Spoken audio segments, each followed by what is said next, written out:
Today we're going to break down the back squat. We want to make sure that the bar is sitting across our upper back and traps.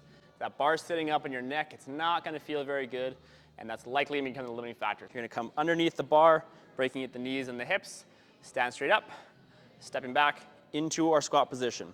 Feet are turned out slightly, about hip width. Push my hips back ever so slightly, and then from there I'm going to break at the knees and the hips, trying my best to sink straight down into that bottom position, all while maintaining pressure throughout my torso by taking that big, deep belly breath, making a good tempo down, roughly 2 to 3 seconds, just like so. From there, we step forward into the rack, straight down. We're going to break down the differences from more of an anatomical position in regards to your own individual body.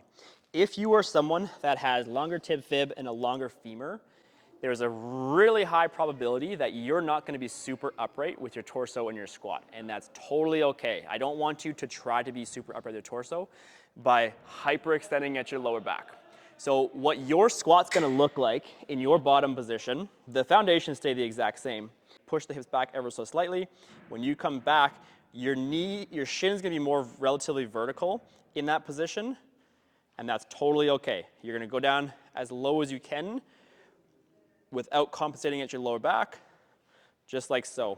Now I want you to see the difference. If you're shorter in the femurs and tib fib, your back squat bottom position might look more like this, where I'm actually more upright in my torso. But again, the issue is I don't want you to be compensating throughout your lower back. If you're trying to stay super upright with your torso, but you're doing a more hip dominant squat, the only compensation you can do is really arching at your lower back. And this is actually why a lot of people end up hurting their lower back on a squat, because they're trying to mimic this super upright torso position.